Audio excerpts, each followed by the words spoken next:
Saya jemput Yang Berhormat Pendang. Terima kasih Puan Ketua kerana memberi ruang kepada saya untuk mengambil bahagian dalam perbahasan rang Undang-Undang Perlembagaan Pindaan 2026 yang mencadangkan penghad dan tempoh jawatan Perdana Menteri. Malaysia mengamalkan sistem Westminster. Dalam sistem ini, Perdana Menteri berkhidmat selagi mendapat kepercayaan majoriti Dewan Rakyat. Maka persoalan utama ialah, adakah hak tempoh benar-benar diperlukan dalam sistem yang telah menyediakan mekanisme semak dan imbang politik? Puan Ketua, sistem parlimen kita sendiri telah menyediakan kawalan terhadap kuasa Perdana Menteri. Perdana Menteri boleh digugurkan melalui undi tidak percaya. Sokongan parti boleh ditarik balik, gabungan kerajaan boleh berubah. Kedudukan Perdana Menteri sentiasa tertakluk kepada realiti politik. Berbeza dengan sistem Presiden, Perdana Menteri tidak menikmati tempoh kuasa tetap. Oleh itu, hak tempoh berpotensi menjadi langkah berlebihan serta menafikan hak rakyat untuk mengekalkan pemimpin yang masih berkesan. Puan Ketua, cadangan hak tempoh 10 tahun berpotensi menjejaskan prerogatif Perlembagaan Di-Pertuan Agong. Perkara 43/2, kurungan A Perlembagaan Persekutuan yang memperuntukkan bahawa Yang Di-Pertuan Agong melantik seorang ahli Dewan Rakyat yang pada hemat baginda mendapat kepercayaan majoriti Dewan sebagai Perdana Menteri. Sekiranya hak tempoh berkenaan dikenakan meskipun seseorang masih mendapat sokongan majoriti dan diyakini mampu memimpin baginda Yang Di-Pertuan Agong tidak lagi mempunyai kebebasan penuh untuk melantik individu tersebut. Ini secara prinsipnya menyempitkan budi bicara Perlembagaan Seri Paduka Baginda dan mengubah keseimbangan antara institusi raja berperlembagaan dan proses politik. Puan Yang Di-Pertua, semangat kepada perkara 38 Perlembagaan Persekutuan, Majlis Raja-Raja hendaklah dirojok bagi pindaan yang menyentuh kedudukan dan peranan raja-raja. Apabila pindaan ini memberi kesan terhadap budi bicara Yang Di-Pertuan Agong dalam pelantikan Perdana Menteri, ia wajar dilihat sebagai isu perlembagaan yang signifikan dan memerlukan perundingan yang teliti. Selain itu, kita tengok dalam perlembagaan, hak tempoh juga boleh diwujudkan fenomena kepimpinan penggal terakhir dan atau lame duck leadership. Apabila seorang pemimpin mengetahui bahawa tempohnya tidak boleh dilanjutkan, insentif politik untuk mempertahankan sokongan jangka panjang akan berkurang. Ini boleh mendorong keputusan berisiko tinggi, tindakan populis atau langkah kontroversial pada masa hadapan. Sebagai contoh, semasa penggal kedua Presiden Donald Trump daripada US Amerika, United States of America, pemerhati politik antarabangsa melihat peningkatan tindakan konfrontatif dan keputusan kontroversi dalam dasar domestik dan dalam dan luar negara. Apabila seorang pemimpin masuki penggal terakhir tanpa peluang pemilihan semula, ruang politik berubah. Ia menjadi peluang terakhir untuk melaksanakan agenda sebenar tanpa tekanan pengundi pada masa hadapan. Fenomena ini dikenali dalam sains politik sebagai second term effect atau lame duck effect, di mana pemimpin pada penggal terakhir lebih cenderung kepada membuat keputusan berisiko tinggi, mengutamakan warisan politik pribadi, mengabaikan kompromi politik jangka panjang, melaksanakan agenda ideologi secara lebih agresif. Kita tengoklah Donald Trump. Penggal terakhir, dia dah jadi penggal pertama, dia tak ada kesan lagi kepada rakyat.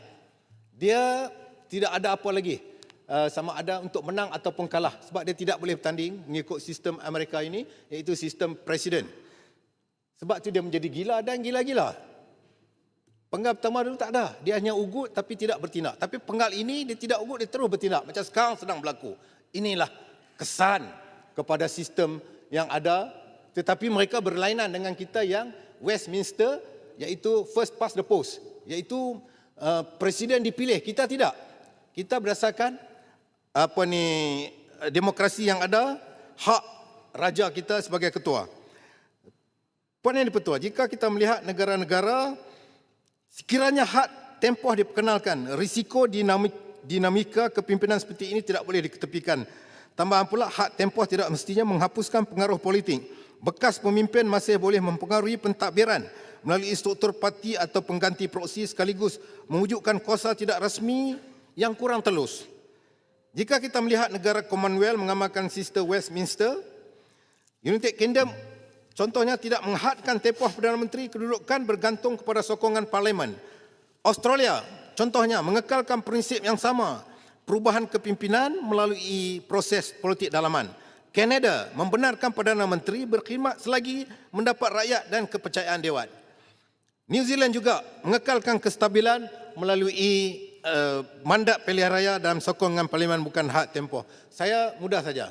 Kita tengok, bukan masalah tempoh yang lain, tempoh 10 tahun. Tetapi kalau kita tengok dalam pembentangan hari ini, tempoh 10 tahun itu dia segi teknikalnya boleh dilibatkan. Katalah sekarang yang amat berhormat Perdana Menteri Tambun, 3 tahun setengah dia akan bubar Parlimen. Penggal yang kedua, 3 tahun setengah juga dia akan bubar Parlimen. Dia sudah 2 penggal, jadi 7 tahun. Dia masuk penggal yang ketiga. Penggal yang ketiga dia ada lagi 3 tahun. Masuk tahun yang ketiga, terpaksa dia meletak jawatan, terbubar habis kabinet. Jadi hak yang di-Pertuan Agong untuk nak melantik pada ketika itu sudah tidak ada lagi. Terima kasih. Jadi itu sebab. Oleh sebab itu kita minta penggal adalah lebih baik daripada 10 tahun. Penggal kalau 2 term bermakna kuasa kembali kepada Agong untuk melantik. Yang berhormat Kampar sila duduk. Kuasa tak ada di Agong. Ni apa ni Kampar ni. Yang berhormat Kampar. Cukuplah Yang berhormat Pendang, masa pun sudah tamat. Terima kasih Yang berhormat Pendang. Saya jemput Yang berhormat Kubang Pasu. Ya, Menteri sudah dengar. Ya. Bukan jemput dulu. Kubang Pasu. Assalamualaikum warahmatullahi wabarakatuh.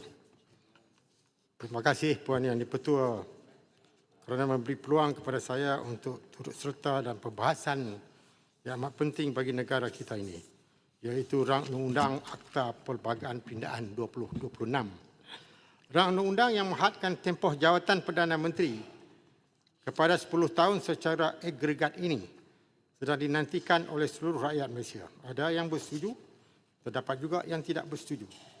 Perdana Menteri ialah jawatan berperlembagaan seperti yang diperuntukkan dalam perkara 43/2/A, perlembagaan persekutuan dari sudut menjalankan amanah dan fungsi termasuk aspek pelantikan. Perkara 159/1 memperuntukkan perlembagaan sememangnya boleh dipindah. Meskipun perlembagaan 159/1 boleh dipindah, tetapi mengikut perkara 159/5 pula menjelaskan secara spesifik peruntukan khas yang tidak boleh dipindah, iaitu perkara yang melibatkan kepentingan Islam, hak istimewa Bumi-Putera, bahasa kebangsaan dan kewarganegaraan. Tujuan pindaan perkara 43 perlembagaan ini ialah untuk menghalang pemusatan kuasa Perdana Menteri bagi tempoh lama. Ini kenyataan Menteri Undang-Undang. Pindaan ini memasukkan pasal baru 2A yang peruntukkan seorang Perdana Menteri yang dilantik mengikut perenggan 2A perkara 43 tidak boleh bila-bila masa memegang jawatan itu selama tempoh pada agregatnya berjumlah lebih daripada 10 tahun, sama ada terus-menerus atau selainnya. Antara intipati RUU ini turut memasukkan pasal baru iaitu 4A, 4B, 4C dan 4D. 4A, jika Perdana Menteri dilantik di bawah pasal 2 telah memegang jawatannya selama tempoh yang pada agregatnya berjumlah 10 tahun, Perdana Menteri itu hendaklah terhenti memegang jawatan itu. Bagi 4B, jika Perdana Menteri terhenti memegang jawatan itu, menurut pasal 4A, anggota Jemaah Menteri hendaklah terhenti memegang jawatan. Bagi 4C, seseorang yang terhenti memegang jawatan sebagai Perdana Menteri dan anggota-anggota Jemaah Menteri yang terhenti memegang jawatan di bawah 4B hendaklah terus menunaikan fungsi jawatan mereka sehingga seorang Perdana Menteri dilantik menurut kuasa yang ada. Di samping itu, di bawah Standing Order 54/1 dan 55/1 Dewan Rakyat, jawatan kuasa pilihan khas sepatutnya diberikan ruang untuk scrutinize dengan izin dahulu sebelum dibawa ke Dewan Rakyat untuk bacaan yang kedua. Tempoh penggal Parlimen yang tetap ataupun fixed term Parlimen di bawah artikel 55B adalah 5 tahun kecuali dibubarkan oleh Yang di-Pertuan Agong atas nasihat Perdana Menteri. Di bawah artikel 40/2, baginda mempunyai discretion untuk tidak menerima nasihat Perdana Menteri. Walau bagaimanapun, banyak kes-kes sebelum ini, nasihat Perdana Menteri diterima. Ini bermakna bahawa Perdana Menteri mendapat advantage yang tidak adil untuk memilih tarikh timing pilihan raya. Ketiadaan fixed term parlimen juga complicates dengan izin pelaksanaan peraturan 10 tahun tempoh menjadi Perdana Menteri. Maka Kubang Pasu mencadangkan agar fixed term parlimen iaitu 5 tahun dilaksanakan seperti mana dilakukan oleh beberapa negara seperti Amerika Syarikat. Seperti yang diperkatakan oleh rakan-rakan sebelum ini, khususnya Ketua Pembangkang, Kubang Pasu mencadangkan agar dimasukkan juga dalam pindahan ini, iaitu Perdana Menteri tidak boleh dalam masa yang sama memegang jawatan Menteri Kewangan yang sekarang ini tak apalah. Tetapi di masa hadapan, amalan ini harus dihentikan. Isunya ialah jika Menteri Kewangan dan juga Perdana Menteri tidak mencapai prestasi yang sebaiknya, ia tidak boleh ditukar kerana yang boleh menukarnya hanyalah Perdana Menteri sendiri. Kebanyakan Presiden atau Perdana Menteri negara-negara di dunia tidak ada yang dalam masa yang sama memegang jawatan Menteri Kewangan.